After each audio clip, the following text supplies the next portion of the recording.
Harvard, one of the most prestigious universities in the world. It's arguably the first university in American history ever. In fact, it is older than the US, and it's the dream of every parent. A campus tour looking around Harvard Yard is a popular program amongst tourists. 1636. It was just 16 years after the Pilgrims first arrived here in the New World. So Harvard had some very humble beginnings. Indeed, the first class had just 12 students and one lonely professor. The actor Matt Damon lived right here during his time at Harvard. Now, unfortunately, Matt Damon did not graduate. He actually dropped out and would go on to win an Academy Award. The student was actually loving the book. He wanted to bring Its long history and beautiful campus are the main attractions for visitors to Harvard.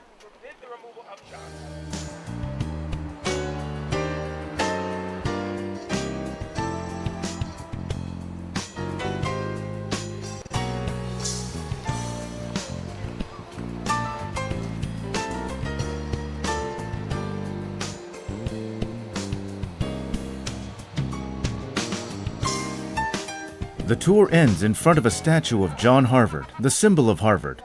Here, the guide reveals some surprising facts.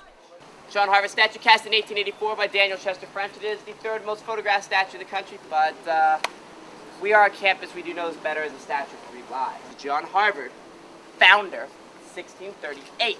Harvard was founded in 1636 by the Massachusetts Bay Colony, 1638. The year that John Harvard became the namesake and benefactor, not the founder.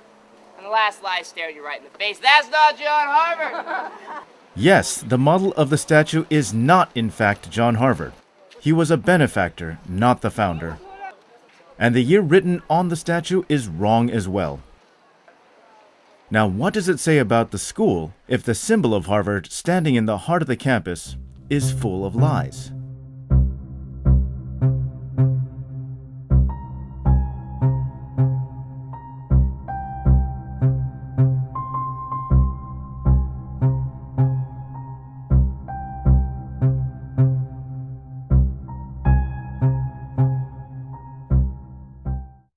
It's an organ of the American ruling class whose mission is to do the intellectual labor that that class needs. Others have said that Harvard is a giant financial, stock market, and real estate investment firm that happens to have classes on the side so that it can keep its tax-exempt status. Kind of a standard joke that Harvard is a place where they train you to run the world. MIT is a place where they train you to make the world work. Getting an appointment with the president of Harvard is harder than getting an appointment with Barack Obama. It's certainly harder than getting an appointment with Lee Myung-bak. Harvard has prestige. I mean, that's probably the single thing, which brings back to mind the campaign of the Harvard clerical workers when they were trying to organize against poor working conditions. Their slogan was, "You can't eat prestige." There was an old saying I used to hear in 1965 when I first came here, which was, when Harvard calls, you have to come, because it's Harvard. People have called Harvard a hedge fund with libraries, all right? And it's more true than not. When I think of Harvard, unfortunately what I think of is a $26 billion, that's with a B, billion dollar endowment. It's a small country. Cambridge, Massachusetts, stands opposite Boston across the Charles River. It is the heart of higher education, where Harvard is located. Harvard Square, where the main campus of Harvard is always alive with students and tourists from all around the world. Harvard is not just a university. There are about 90 libraries and numerous research institutes and graduate schools that produce leading elites of all kinds. Harvard is the wealthiest university in the world. The endowment was valued at $27.4 billion in 2010. After the Roman Catholic Church and the Bill and Melinda Gates Foundation, Harvard has the largest endowment among nonprofit organizations.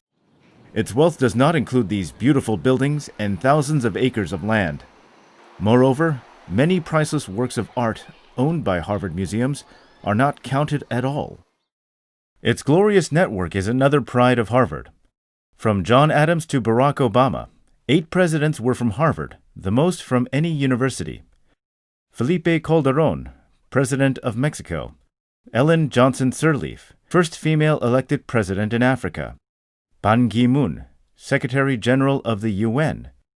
Bill Gates, one of the world's richest men. Mark Zuckerberg, the founder of Facebook, both are Harvard dropouts. Harvard Business School is a major center of producing corporate CEOs. It's no exaggeration to say that the world is run by Harvard men. Although it is the most influential university on earth, it seems our knowledge of Harvard is only superficial. What do we really know about Harvard? Harvard was founded in 1636 to train Puritan ministers. It was named after a young minister, John Harvard, the first benefactor of the college. In 1650, Harvard was granted a charter by the General Court of Massachusetts Bay Colony, and this created the Harvard Corporation, the university's executive board. Harvard often calls it the oldest corporation in the Western Hemisphere. And the Harvard Corporation, these 7 people, it's a self-perpetuating body. No meetings are held in public. They pick their own successors. And up until the 1980s, it was always white males. But from the standpoint of the public and democracy, they make very, very important decisions for this university. Members of the Harvard Corporation have been members of the U.S. corporate elite. Robert Rubin, a powerful member of the Harvard Corporation, was Goldman Sachs CEO, Secretary of Treasury during the Clinton administration, and Director and Senior Counselor of Citigroup. In December 2010, Harvard announced surprising news that after 360 years, it was expanding corporation members from 7 to 13. Part of the Harvard Corporation's mission, I think, is to see that Harvard continues on in its traditions, that it continues to be a service station for the ruling class and very much insulated from public opinion.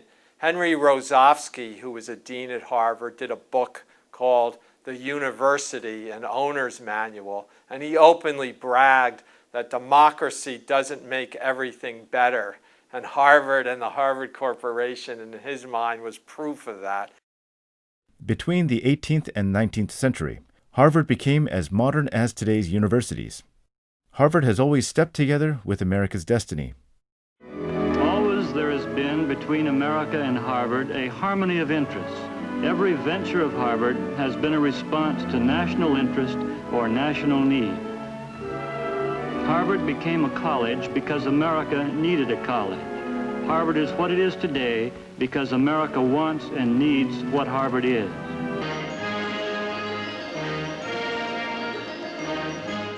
Harvard became an essential path for upper-class young men. At Harvard, they built a social network which served their needs in the future. The commencement of Harvard became a perfect showcase for politicians.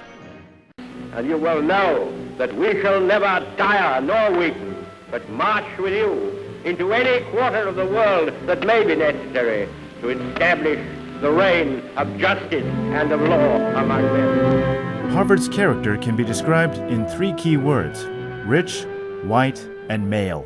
Anyone might be able to go to Harvard, but the people who come from the ruling classes and the elites, they join a special set of finals clubs. They come from a special group of prep schools. And these ties continue on through their Harvard years, where they build the kind of networks and community that leads them to rule the commanding heights of the society. Old Harvard families that were admitted regardless of their skills and so on. As critics would put it, it was affirmative action in favor of the descendants of Harvard graduates and so on. And they had their separate club life and so on.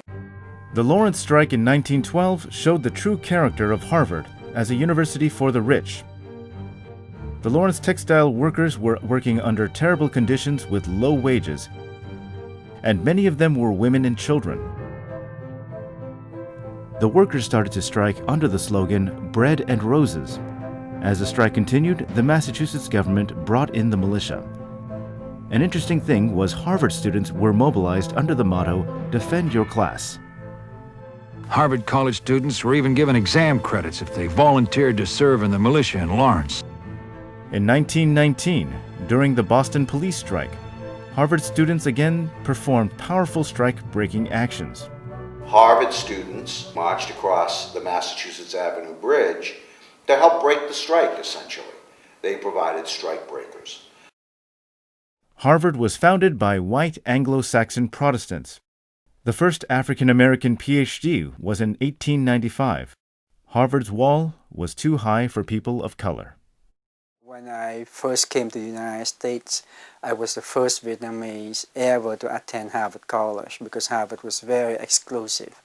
At that time, every year Harvard accepted only 25 foreign students. Early 20th century Harvard presidents, I mean, it may have been Lowell, was kind of explicitly racist. I mean, and of course, it's well known how before World War II there was a quota limiting the number of Jewish students, for example, that would be accepted into Harvard. Harvard has always used science to justify its racist arguments. Louis Agassiz, a prominent 19th century zoologist, claimed that the Negro brain was imperfect, just like a 7-month-old fetus. He also said if the Negro learned too much, the brain would swell and the skull wall would burst. At that time, it wasn't rare to try to discover racial differences and prove white superiority by conservative scientists. The owning class had to justify slavery, and so they began using racist arguments, evolutionary arguments.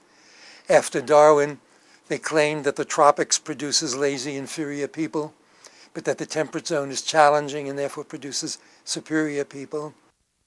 An anthropologist at Harvard, Ernest Hooton, raised the possibility of criminal careers being based on racial background.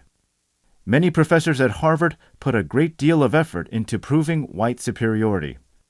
Their tireless effort blossomed through the spread of the eugenics hypothesis in America in the early 20th century.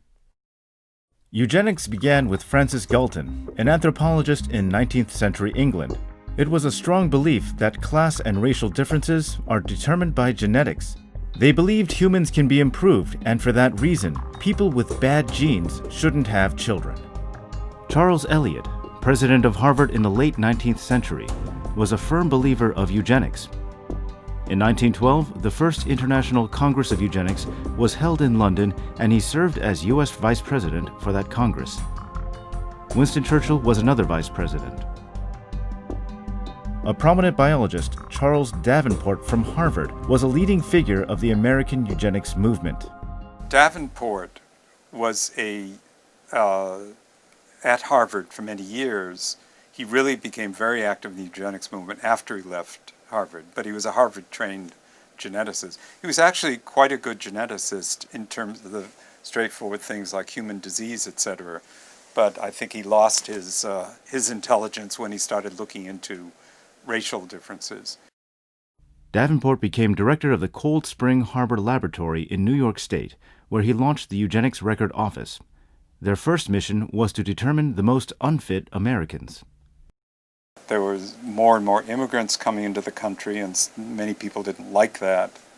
There were economic problems at times that would generate that feeling. So there were social or environmental reasons that fostered it. But at the same time, professors like Harvard professors were writing textbooks in which they had sections on eugenics. So the ideas were spreading into society. In 1924, restrictive immigration laws passed because of the insistence of eugenicists.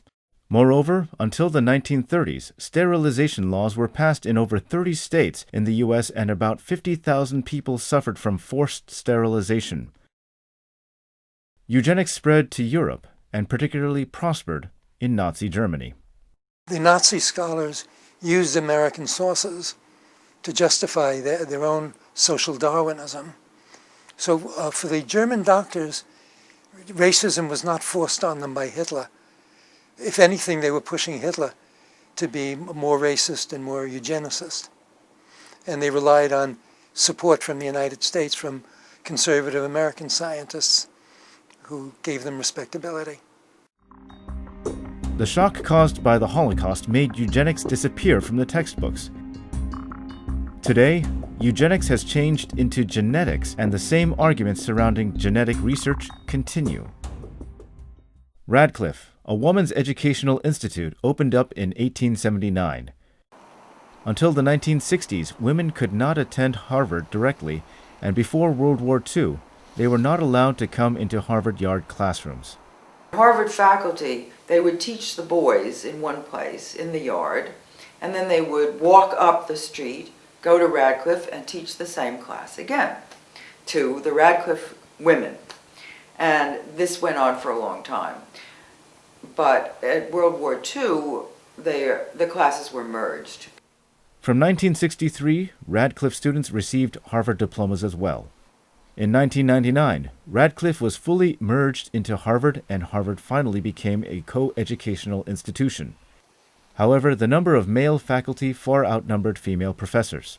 There were no women. I was never taught by a woman when I was an undergraduate. Nobody. I mean, there was only one woman faculty member who was a full-time senior faculty person, and she was in astronomy, and I just didn't take astronomy.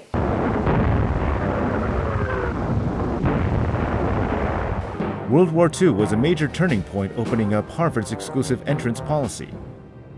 2 world wars put the U.S. at the center of the world, and this change made an impact on all American universities.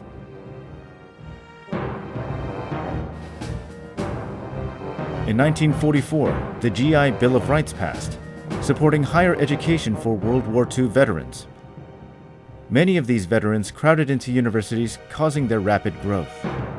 People could go to Harvard for free under the GI Bill, and it established the basis for the post-war economic boom that we saw. The Manhattan Project, which led to victory in World War II, had a great impact in changing the university's role after World War II. In terms of military research, the universities became extraordinarily important.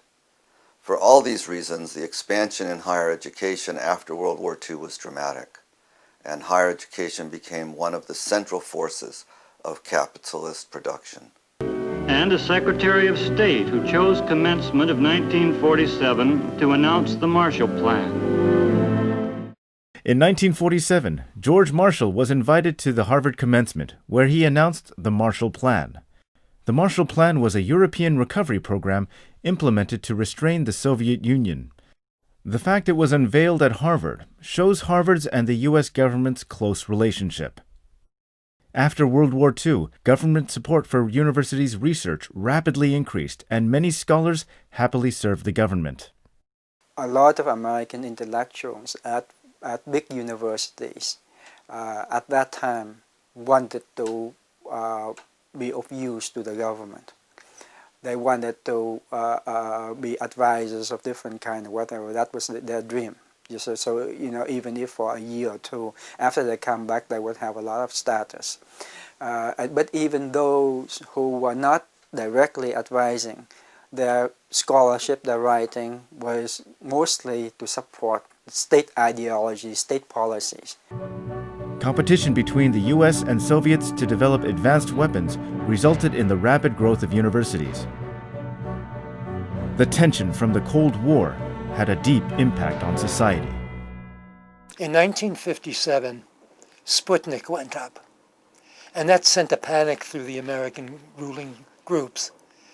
At that point, they decided that we have to develop science. They also realized that soft sciences could be used in a military way.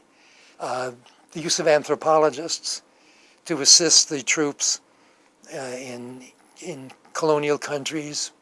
The Cold War propaganda, you know, the Russians are coming, that was used for domestic control. If you take a look at the actual events of the Cold War, they have very little to do with Russia and the United States. They have to do with intervention, subversion, aggression, terror, and so on within the domains of the two powers. For the United States, that's most of the world. McCarthyism, an anti-communist fever, swept over the U.S. during the 50s, spreading to universities. Many scholars had to leave school because of their beliefs. Harvard wasn't an exception. Harvard was known for defending academic freedom against McCarthyism, but the truth was different. Whenever McCarthy went after very mainstream establishment people and accused them of being soft on communism or having some kind of leftist affiliation, Harvard would defend those people and sometimes defend them very strongly. But the reality was people who were actually socialists or leftist people at Harvard, Harvard often fed them to the wolves. Harvard cooperated with the FBI. Harvard got rid of people. They were persecuting their own faculty who were communists. One of them I know personally was the psychologist Leo Kamen, who was an assistant professor and was let go because he was, I'm not sure he was a communist, but he was a leftist of some sort. There was fear in the country. I'm not sure what was driving them, whether it was political beliefs of the president or leaders of the university. The Cold War positioned universities within the structures of U.S. imperialism, and Harvard was in the center of that system. MIT's Center for International Studies.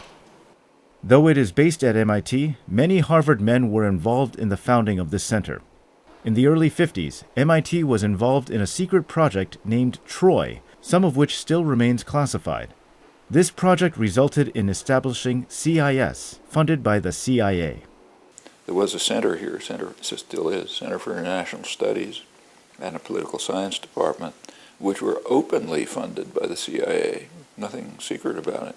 They were openly funded into the early 1960s.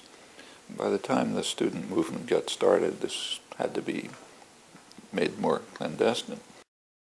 Ithiel de Sola Pool, who in the file cabinets in his office had interrogation records of captured Viet Cong suspects, and he used these to analyze enemy motivations. Again, this is applied research oriented to torture and to killing other human beings, not to pure research. Harvard Center for International Affairs. The CFIA was once called CIA at Harvard. Opened in 1958, the CFIA played a large role in drafting American foreign policy. Harvard Dean McGeorge Bundy played a major role in founding the CFIA. Harvard political scientists Samuel Huntington and Henry Kissinger were also deeply involved. They always stress the F because they want to make sure that people do not think they are the CIA. Henry Kissinger used to be the director of it years ago. Understanding these institutes' roles is the key to understanding the university's role during the Cold War. First of all, personnel, significant all the way, all administrations. I mean, the whole political class comes from the elite universities. I mean, Harvard, Yale, Princeton, it's basically a couple of others, but it's basically it, MIT. So partly personnel, but I think primarily ideology. You had to construct a doctrinal system which inculcates young people with the doctrines that undergird the Cold War imperial system. Many scholars who work for the government justified their actions in the name of academic freedom. The purpose of academic freedom was to protect the dissident voices, not to protect the corporate, church, government, military leaders so that they could use the resources of the universities for evil purposes. And so, my fellow Americans, ask not what your country can do for you, ask what you can do for your country. John F. Kennedy, one of the greatest figures to emerge from Harvard, invited many Harvard men to his administration. In the Kennedy years, when there was very close connections between Washington and MIT Harvard, there was an airline out of business. Eastern Airlines gone now, but it used to have a shuttle that went from Boston to Washington and back, and on the morning shuttle you'd see a lot of Harvard and MIT faculty going down, and the evening shuttle they'd come back very proud of the fact that they had lunch with Jackie and or advised Jack. Kennedy is still remembered as one of the greatest presidents in American history. His tragic death supported the creation of this myth. Kennedy administration, for example, is called left liberal, and it was very closely interconnected with Harvard and MIT. But they were one of the most vicious imperial eras in American history. That's where the Vietnam War took off. The war began actually in 1962 overtly when Kennedy sent the U.S. Air Force to bomb South Vietnam. Kennedy approved the use of a chemical agent known as Agent Orange. It took the lives of many Vietnamese civilians, and many still suffer from its side effects. His chemical warfare program killed many more people than Saddam Hussein's. His so-called Agent Orange, such a nice phrase for such a deadly program, is the worst chemical warfare program in the history of humanity. It's a myth that has been built up that Kennedy was a man of peace. He almost brought the world to nuclear disaster with the Cuban Missile Crisis.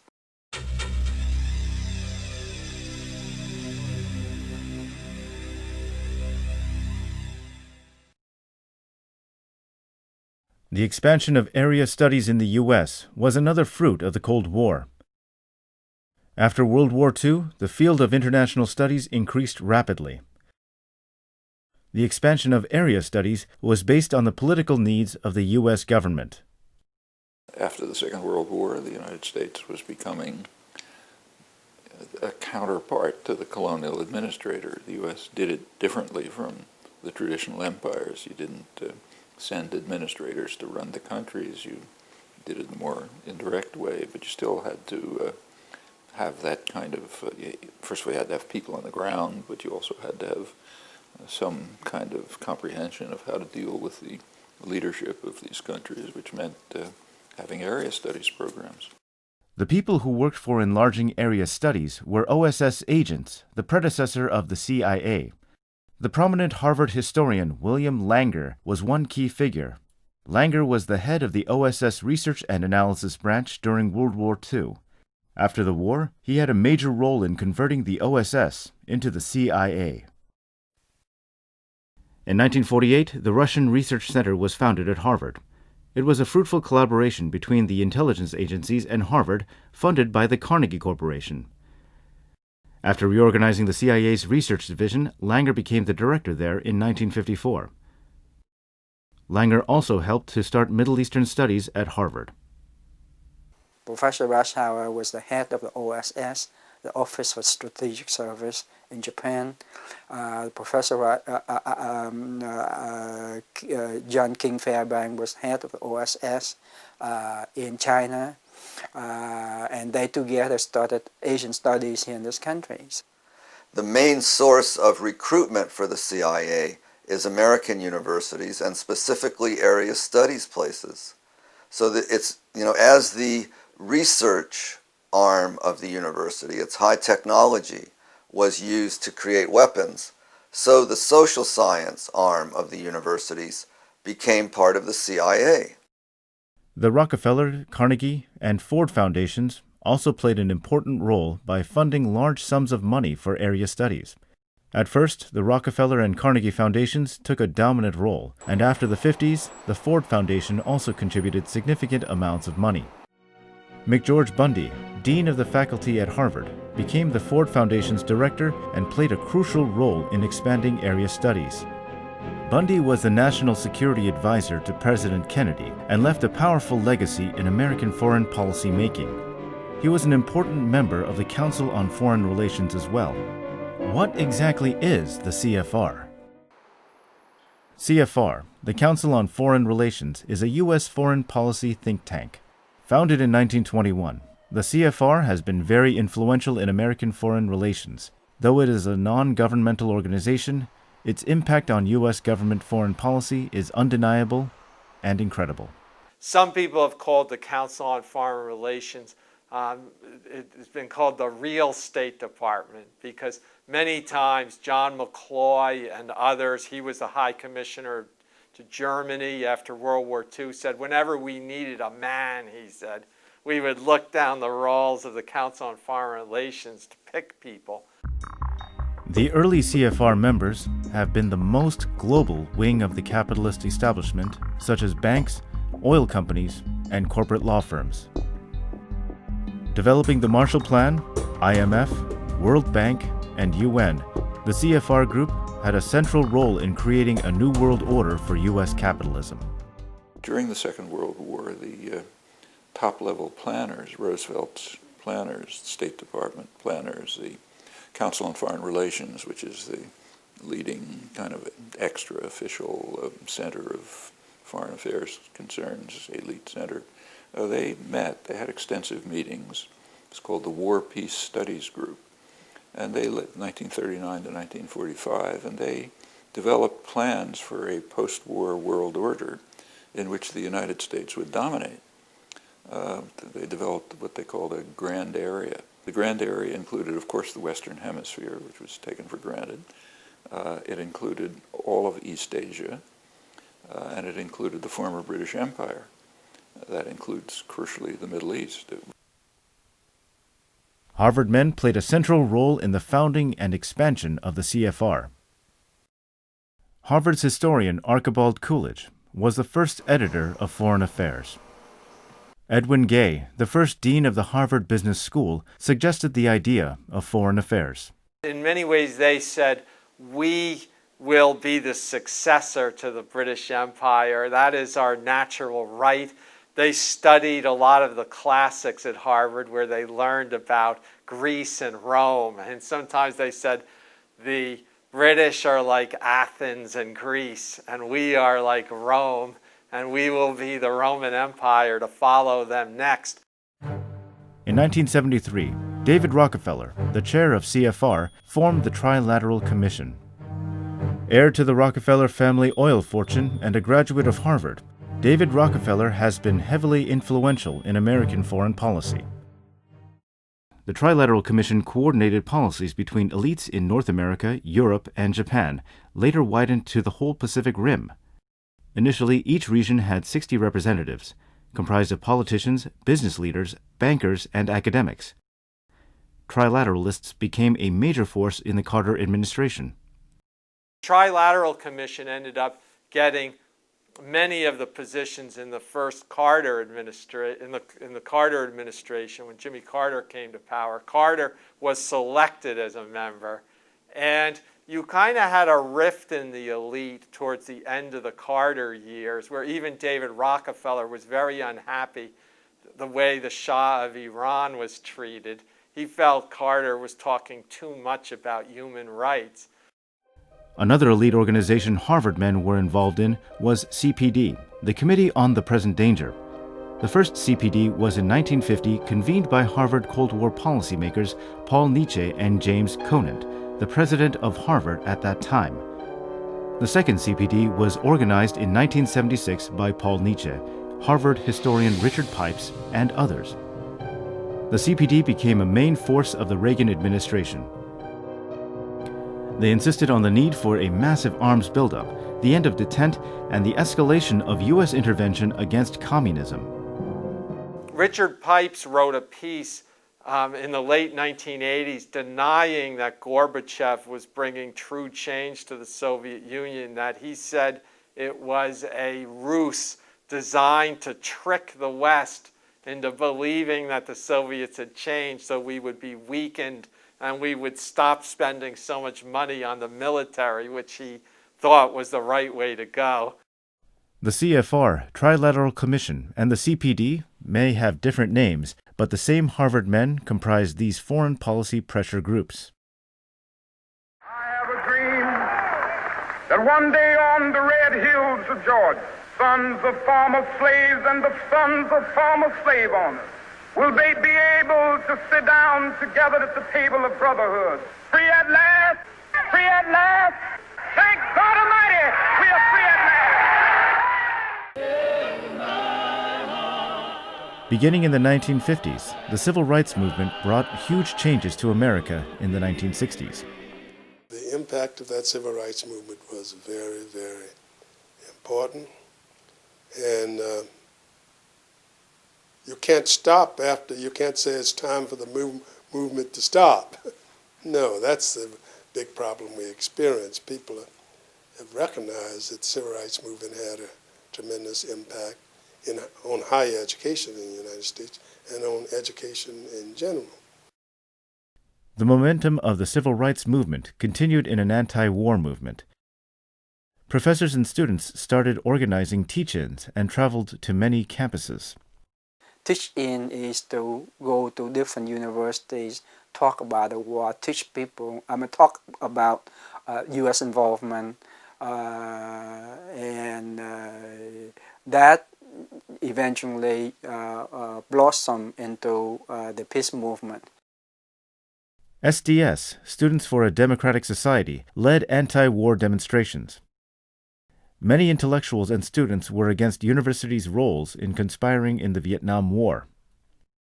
Many of the professors at Harvard were advisors to the White House, to the Defense Department, to the State Department.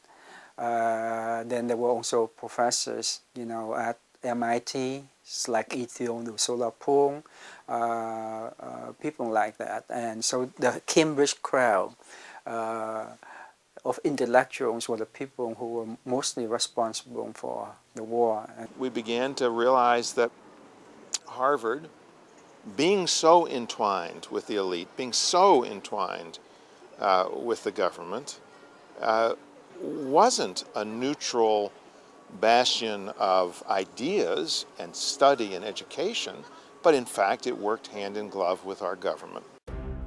Harvard political scientist Samuel Huntington was a key advocate of the Vietnam War. Including the book The Clash of Civilizations, his work was always supportive of the U.S. government. He generated the Forced Draft Urbanization Program, a massive bombing campaign that drove Vietnamese people out of their villages into cities. He became a chief ideologue guiding U.S. foreign policy. The idea was if the guerrillas see themselves as the fish swimming in the sea of the people, the United States was going to empty the sea of the people, so leaving the fish without a place to swim. This is a criminal idea, to make millions of people move from their ancestral homelands through bombing. He's got more blood on his hands than the people who actually had to go and do the dirty work. The people who think it up, who design the programs, who create the rationale. This is not ideas divorced from their consequences.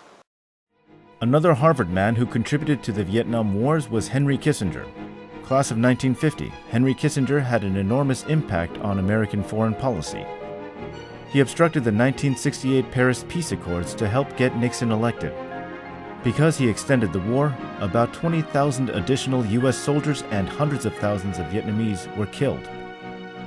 Kissinger became the national security advisor for Nixon and played the central role in leading the secret bombing of Cambodia that caused 600,000 civilian deaths.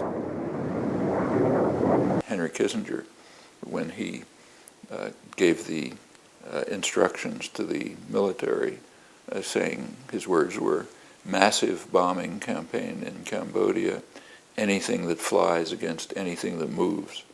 Okay, that's a straight call for genocide. In 1973, the Paris Peace Accord was signed between North and South Vietnam and the U.S. As the result, Kissinger got a Nobel Peace Prize. Le Duc Tho, who was also awarded the prize, declined to accept it.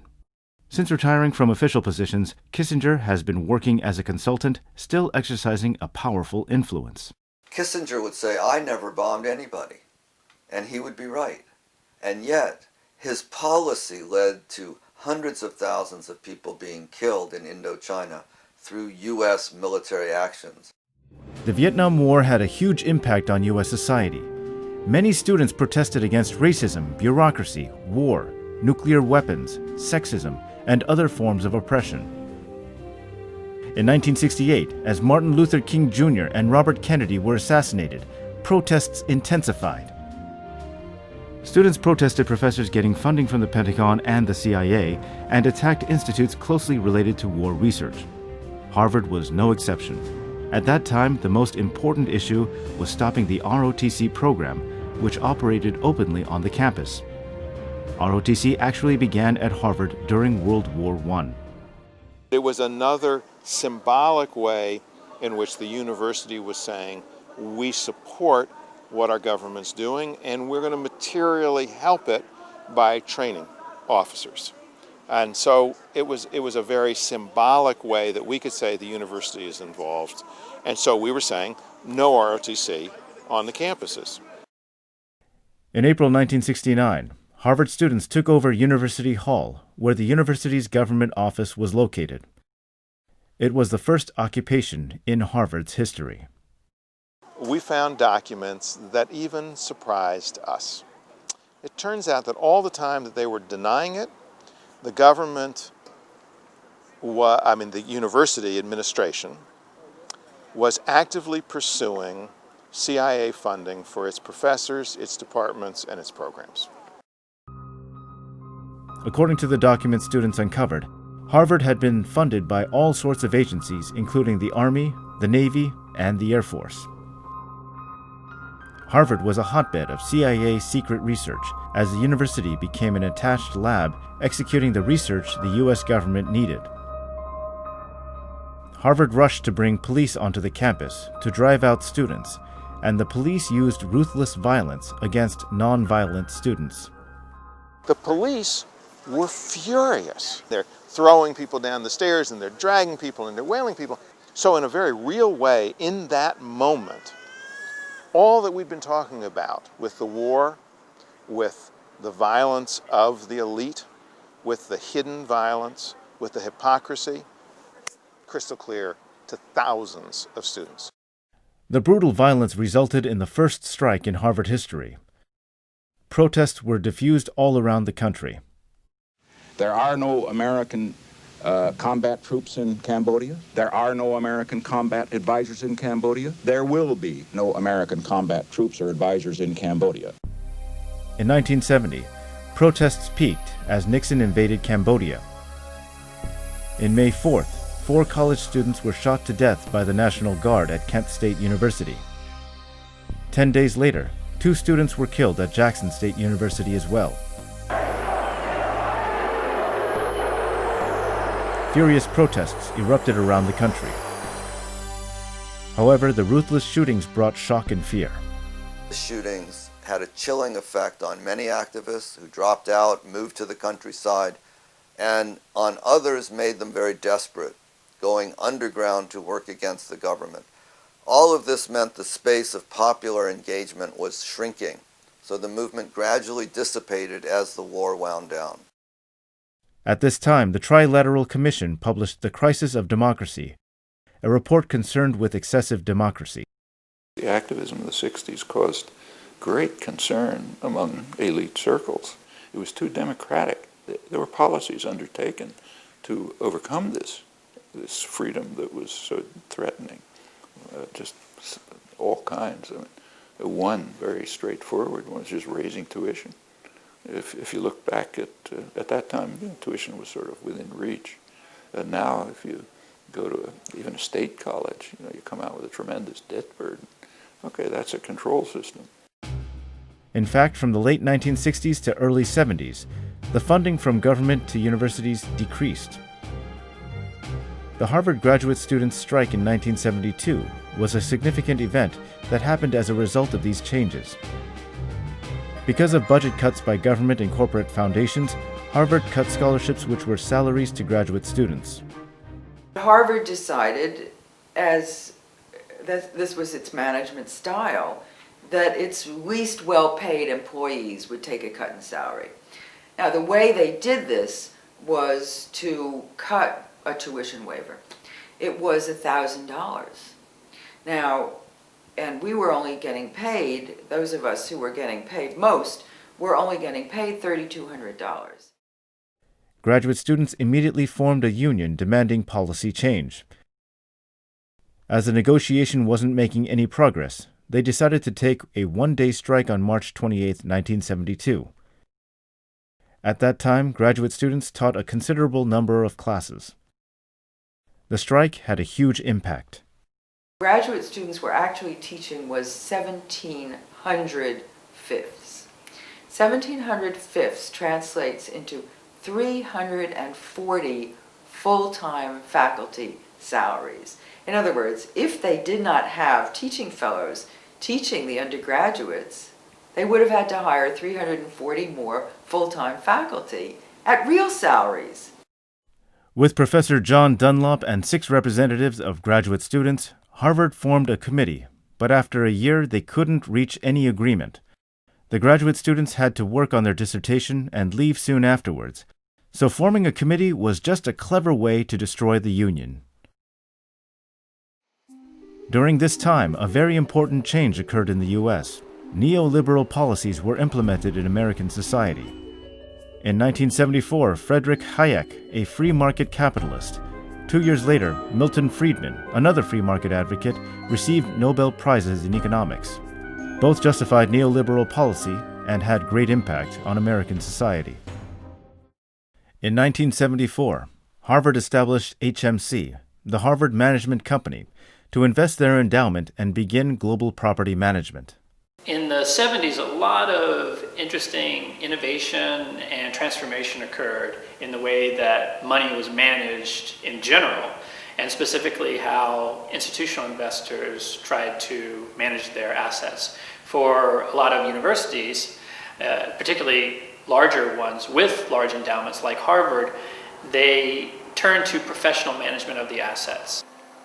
After the crisis of the Vietnam War, Harvard found a breakthrough in neoliberalism. Changes caused by the anti-war movement were extraordinary.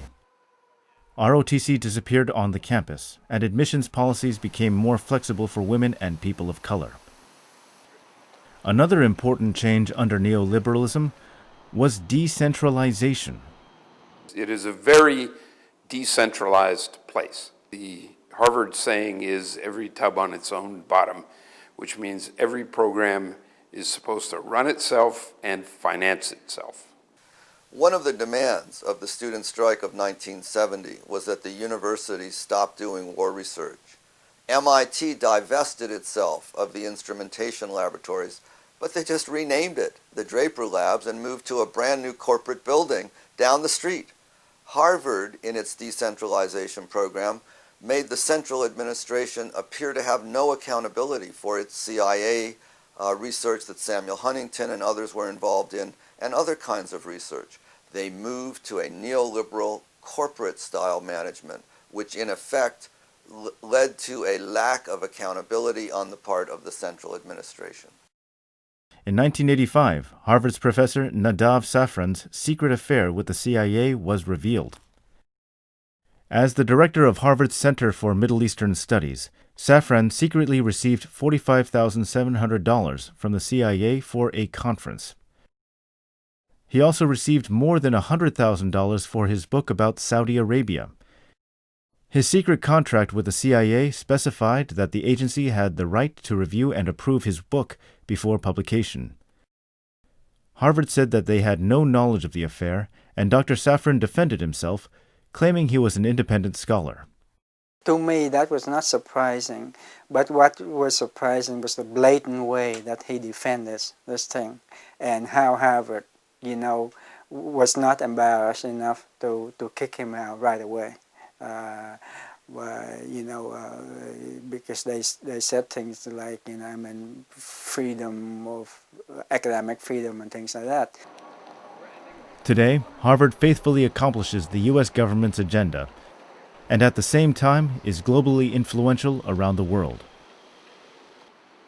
Harvard's Kennedy School is a good example of the continuing companionship of Harvard and the U.S. government. The Secretary General of the UN, the President of the World Bank, and various countries' presidents and the head of administrations are from the Kennedy School. In the past, such avenues to the top were controlled indirectly through area studies, but now direct management by the Kennedy School has replaced them.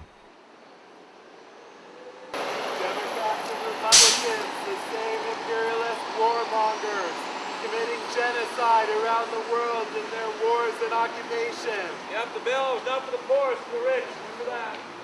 Obama split the bill out. A panel of White House Right, spokespersons from the Clinton, Bush, and Obama administrations. So Obama I thought it was a good chance to come out here and point out that all three presidents are pursuing the same policies. From Clinton to Obama, 3 spokespersons are sitting together at the Kennedy School Forum. As you see, many prominent former and president cabinets passed through the Kennedy School. And not only was I one of the youngest, I was the first woman. And being young and female in Washington, as Camille can attest, it's not always a winning combo. So on those issues, a small government conservative and a foreign policy hawk. That's why I believe in George Bush. The Daily Show, Colbert, and those types of shows are influencing the way young people get information. Many of their programs are directly related to the U.S. government agenda, so some people have called the Kennedy School an extension school of the Pentagon and the national security elite. They sometimes joke about the places like the Kennedy School as a drying out institution for politicians and former cabinet figures to come here, but people then make their connections there and their ties, and that's where people then become part of the very limited circle. A Cold War baby, Harvard Area Studies. After the Cold War, the portfolio of Harvard and the other universities' area studies became diversified. There were a number of programs that the U.S. government set up and supported.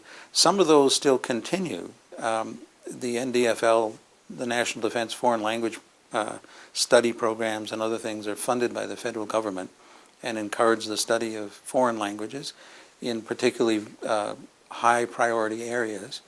But I think also over the years the funding and the support for these programs has spread out much more than just government.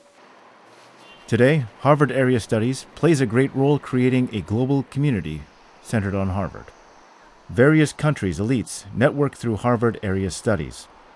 Korea is not an exception. If you look at something like the sociology department or the Kuksahakwa at Seoul National University, they're dominated, numerically dominated, by people who have been to Harvard under the Harvard-Yenching Institute's programs.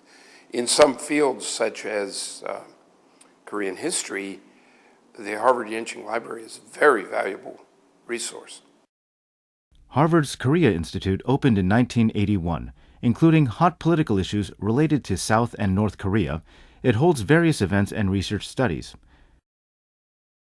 With Harvard's Yenching Institute, the Korea Institute became a wing connecting Korea and U.S. elite networks.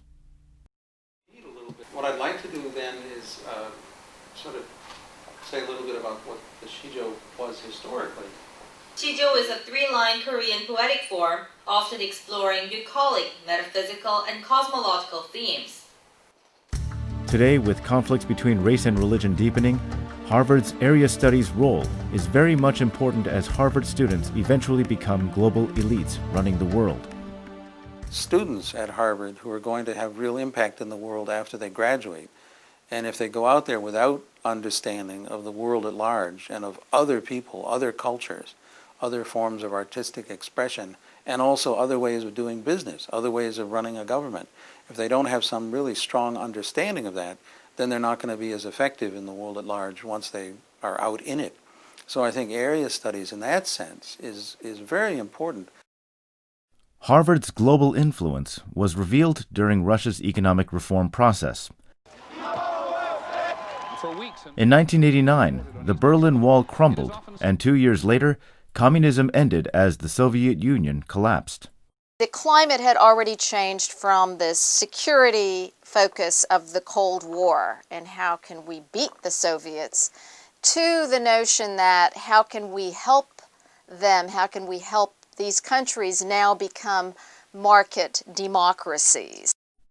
In the early 1990s, the Harvard Institute for International Development, or HIID, received the job from USAID of transforming Russia into a market economy. Larry Summers, a Harvard economist and later U.S. Treasury Secretary, had close ties to this project. Harvard professor Jeffrey Sachs became an economic advisor to Yegor Gaidar, Yeltsin's first architect of economic reform. Sachs promoted shock therapy, eliminating price controls to accelerate free markets, but his policies resulted in hyperinflation. Jeffrey Sachs was running around the world talking about the necessity of shock therapy. Many people lost their savings overnight because the price of basic goods went up. And how do you deal with that? Well, you have to survive, and so people lost their savings. So the result in that context was the impoverishment of the population. From 1992 to 1996, HIID was awarded $57.7 million. Anatoly Chubais, the chief architect of Russia's economic reform, was the Russian partner working with HIID. Chubais became chairman of the Russian Privatization Center, or RPC, set up with the HIID. RPC was funded by USAID and also received hundreds of millions of dollars from the US, the European Union, Japan, the World Bank, and others. It can't be determined where the money went. Basically, every major donor in the international financial institutions were involved in funding the Russian Privatization Center, and it was run by Harvard Chubais Group. And the remarkable thing about it was that it was formally a non-governmental organization. It was formally an NGO. And yet it functioned like a government agency. But it did not have the accountability of a government agency. It is what I call a flex organization. Harvard and Chubais were deeply involved in the privatization of state-owned companies. At that time, all Russians were entitled to a 10,000 ruble voucher. People could buy company shares with the voucher, but because of inflation, only few people were able to do it. With deep corruption and widespread injustice, Russian privatization created a new Russian oligarchy. There were instant billionaires were created, which the oligarchies were created. This is what created the vast wealth inequalities that we see in Russia, today. The HMC, the Harvard Management Company, participated in a secret inside auction, thereby becoming significant shareholders in Novolipetsk, Russia's largest steel mill, and Sidanko Oil, the largest refining group at that time. George Soros was the only other foreigner to participate in that secret auction. Harvard Management Company, inhabiting that same network, got involved in some of privatization deals from which foreigners were by law excluded. So how did Harvard Management Company get involved in these deals? That would be the question, to this day unanswered. Andrei Schleifer, a Harvard economist and HIID's Russia program director. Jonathan Hay, the general director of the Russia project. They engaged in prohibited investments and businesses. They also used their position and influence to help their wives' and partners' businesses. Harvard's magical connections made it all possible. Larry Summers was, I think, the most important connection, but there were others as well. And I think also that people had stars in their eyes when it came to Harvard. There is something about the Harvard imprimatur that made people think that, well, these guys are brilliant. That's how Harvard's best and brightest ruined Russia. This story was not known until the late 90s. In 2000, the U.S. government filed a lawsuit against Harvard. In 2005, a settlement was made. Harvard was ordered to pay $31 million, the largest lawsuit in Harvard's history. Schleifer is still at Harvard as a star economist. Summers, who denied his involvement, became the president of Harvard in 2001. Troubled by his unique leadership style, he resigned as president and became a top economic advisor to Obama and helped bail out Wall Street. It's been presented as just a few bad apples. It's not presented as an institutional failure. It's never been presented as something that we should look at. We, the United States government, we, Harvard University, we, the board of directors of Harvard. No. This is Harvard. Its network and influence are so powerful that it can overturn a country's direction and refuse to take responsibility for the results of its bad policies.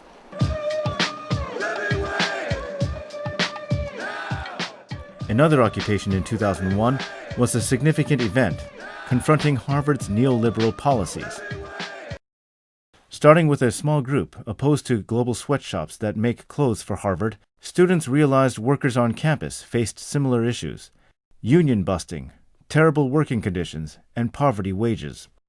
A living wage! When do we want it? Now! Despite continuing demands for a living wage, the administration made no effort to settle. In the spring of 2001, students planned on occupying Massachusetts Hall, the site of the president's office.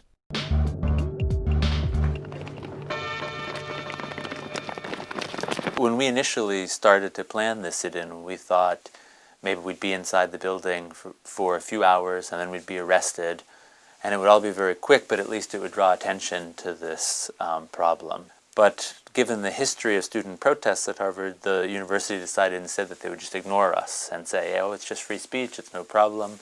And they would just wait until we gave up. I'm not prepared to talk under these circumstances.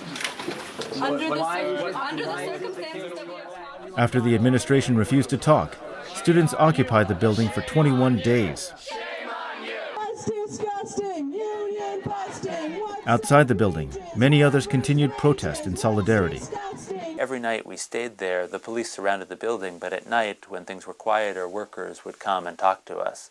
And they'd tell us about the kinds of things that were happening to them in day-to-day life and how much this meant to them.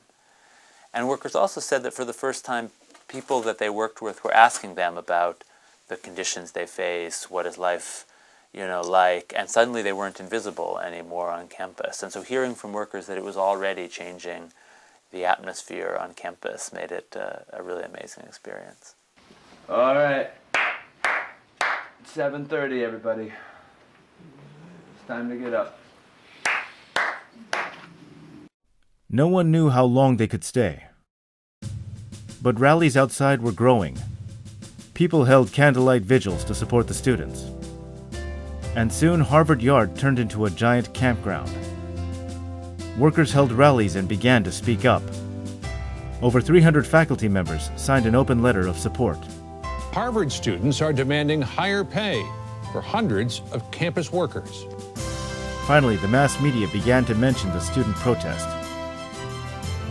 Under increasing pressure, Harvard had to accept the students' demands. They were much more scared of was that this would prove to be an example in which popular pressure forced Harvard to make a different decision than it wanted to. And it was very scared about that kind of democratization of the university. So they were more scared of appearing to cave in than they were about the money. So really what was at stake then was how can we appear to still be in control of things. So secretly they agreed to everything we asked for and more, but they didn't want it to be admitted publicly. Students and the school administration here have reached some kind of agreement, but until they post their positions on their websites, no one is going to leave that building behind me. It's up here. It's up, you guys. It's up.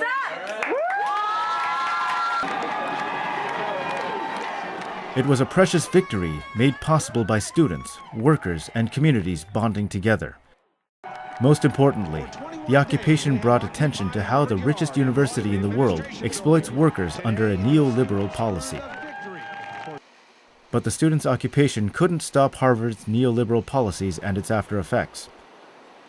In the 1970s, Harvard had already brought Wall Street fund managers into HMC, pursuing risk investment. David Swenson at Yale was the first one to set up an endowment investment model. Following Yale, Harvard diversified their investment from hedge funds to gas, oil, real estate, timberland, and other sectors. Over 20 years, Harvard's endowment doubled and tripled every year. When the dot-com boom busted and that bubble popped in the beginning of this last decade, endowments like Harvard and Yale, precisely because they had diversified away from the US capital markets, they did very well during the tech bubble. Harvard's fund managers had received tens of millions of dollars of special bonuses, which resulted in a serious wage imbalance among faculty members. Other colleges and universities that had emphasized the stability of their endowments rushed to follow Harvard and Yale's successful investment strategy. Suddenly you had all kinds of smaller institutions crowding into timberland, crowding into property, crowding into commodities, gas and oil, using hedging strategies, using private equity, trying to make venture capital investments. Colleges' tax-exempt status give their endowments a special advantage. Moreover, Harvard Management Company grew the endowment by using borrowed money, a technique known as leveraging. They have received tax-exempt debt, and to some extent some taxable debt as well, often at very concessionary interest rates. And this has provided them with infusions of cash, basically going into debt.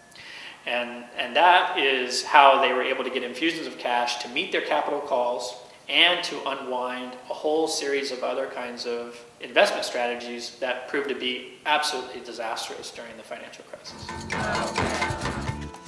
Protesters take to the streets, Wall Street that is, to oppose the Bush administration's bailout plan, while the financial meltdown intensifies with federal regulators seizing Washington Mutual in the largest bank failure in U.S. history. The financial crisis in 2008 was a crash heard around the world. As the stock market crumbled, many universities, including Harvard, lost a huge portion of their endowments. A report published in 2010 pointed out that Harvard and other universities' risk investment was one of the major factors causing the 2008 financial crisis. Everything was going down after the collapse of Lehman Brothers, and suddenly they saw their values, the values of their endowment, declining rapidly. They looked around and they tried to sell whatever they could. Word on the street was that Harvard was selling its private equity interests in the secondary market. Then suddenly you see a rush of institutional investors and other endowments, Stanford, Duke, Columbia, large institutional investors like pension funds, all crowding into this relatively small secondary market trying to sell their private equity interests. And when you've got so much sudden supply coming to the market and very little demand, the floor just went out on this market. Harvard lost $12 billion from the market crash. The loss from the real estate market was especially severe. The Wall Street Journal reported that Harvard lost more than 50% in 2009 in its real estate portfolio. Harvard's endowment loss resulted in the forced retirement and layoffs of over 1,000 workers who had nothing to do with these risky investments. The president of Harvard just received a 6% raise for essentially getting rid of 1,000 people. All right, through forced retirement, through layoffs, 1,000 people, some of them with 25 and 30 years of loyal service to the university, were shown the door. And there's something not right about that. That is a scandal. Another impact from the endowment loss was Harvard's Allston campus expansion plan. In the 90s, Harvard planned an expansion across the river from the Cambridge campus in the Allston and Brighton neighborhoods of Boston. Through a disguised corporation, Harvard began to buy land and buildings in the neighborhood. Now, a significant amount of land and buildings in Allston and Brighton are owned by Harvard. Harvard rushed to kick out many businesses in Allston and Brighton. Many people lost their jobs at the same time as these buildings lay vacant for several years. In 2007, Harvard began the first ambitious Allston project on Western Avenue, building a massive science complex with a $1 billion budget. But in 2009, Harvard declared a halt to all construction because of its losses from the financial crisis. Every day, Allston residents have to watch the humongous wall across the heart of their neighborhood. Harvard promised year after year was, again, new parks, new jobs, new construction, better transportation, new places to shop, new places to eat, all sorts of great improvements to this neighborhood. And what we're seeing now is a lot of empty buildings, and Harvard seems to have other priorities. And if you have 8-acre holes sitting in the middle of the neighborhood surrounded by fences, that's going to be a sign of a neighborhood that's really stuck and going nowhere. In 3 years, we estimated that the loss in projected wages would be $270 million, and the loss of economic opportunities in the community would be $860 million. So you're talking about $1 billion of harm that Harvard just inflicted on the Allston-Brighton community in the city of Boston. That's outrageous. The Harvard-Allston Task Force is an important gathering place for Allston residents to get updates from Harvard. Since the construction stopped, people have been very concerned about its future plans. Today, Harvard is focused on 2 new projects launched by the business school. 2 separate amendment processes for these 2 different projects, and I'll explain why. Harvard has argued to us that the Innovation Center is something they'd really like to get up and running quickly. Many people were upset since there was no mention of the science complex. How long has this task force been going on? That this format has been in existence. I don't go to any community meetings like this. What efforts have been made by the city to help these poor souls find the money to finish the science complex? How can the city of Boston give this developer another permit when they haven't completed the science complex? Look, we get your frustration and anger over the hole in the ground. Believe me, none of us imagined that we would be in this situation a few years ago. So don't think that that's not understood. Harvard could move forward, based on academic priorities and then what the resources were in order to have those priorities realized. Harvard Business School is here. I really would like to ask the question for Company. What are you guys teaching over there? The meeting ended with a promise for another gathering. I know we're on time, but this is sort of why I come to these. It is not clear how many meetings they will have in the future. Harvard Social Studies 50th Anniversary Celebration. Harvard, Harvard, shame on you! Harvard, Harvard, shame on you! People were denouncing Martin Peretz, who was to be honored by Harvard. Martin Peretz is a former lecturer at Harvard and the editor of The New Republic, a very right-wing magazine. A while ago, he posted a provocative article.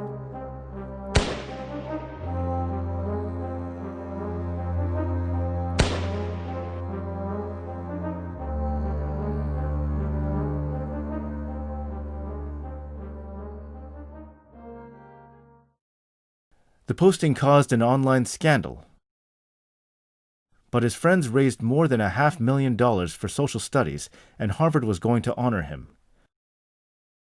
Harvard, Harvard, shame on you! Honoring the racist fool! Despite strong resistance from students and the community, Harvard decided to honor him, using the First Amendment, freedom of speech, as an excuse. Marty spreads his racist hate! 1, 2, 3, 4! Harvard, Harvard, shame on you! Honoring the racist fool! Harvard, Harvard, shame on you! Honoring the racist fool! Marty Spreads, let's go! Hey, hey! Let's remember, Harvard used academic freedom to excuse serving its empire in the past. He's been very vocal about his hatred and his bigotry toward people of color, but Harvard doesn't have a right to honor him in our name. And we think it's a scandal that after so much controversy and so much anger expressed, that Harvard's still going to continue with this. The best and the brightest. This is how Harvard is described today. People all around the globe make flowery remarks regarding the institution. But looking back at Harvard's history makes us wonder about the real purpose of education. Forming a network and pursuing money and power. Are these the real purposes of higher education? Its purpose should not be to form a ruling elite, but to form an active and participant citizenry, and as well as to develop the specialized skills. So you've gone to Oxford and Cambridge and part of the elite. You just have inculcated into you the understanding that there are certain things it wouldn't do to say, or for that matter even to think. And that's the primary, that's the indoctrinating function of the universities. Veritas. In Latin, it means truth, and it is the motto of Harvard. You will find the Veritas symbol everywhere in Harvard, as apparent proof of their pride and obsession with truth. But in reviewing their own history, Harvard has been busy going after money and influence rather than truth. Many times Harvard has backed so many of the wars and interventions in the past decades, supported United States foreign policy down the line. It's part of a community of the military, the government, corporations, and educational institutions. So it creates certain kinds of knowledge very well, and others very badly when its main role is justification. For many, many years, Harvard was a very conservative place because it's a training ground for American political and economic elites.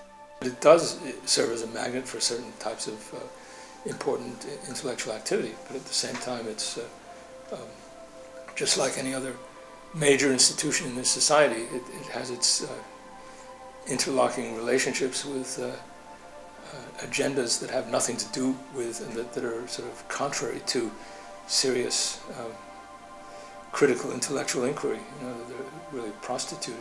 Harvard is the training ground for the American elite in many different spheres, not just in corporate business, but also in activism and in the creation of political alternatives. So it's a strange way that it tries to have a monopoly over and have its hand in many different spheres of social life. Harvard today is more of a business than a university. It's more of an arm of the military than it is of intellectual freedom. This is a sad commentary on the state of the United States. Today, everybody loves Harvard, but no one knows what it is and what it really stands for. Understanding the real Harvard is a first step in understanding the world controlled by U.S. capitalism.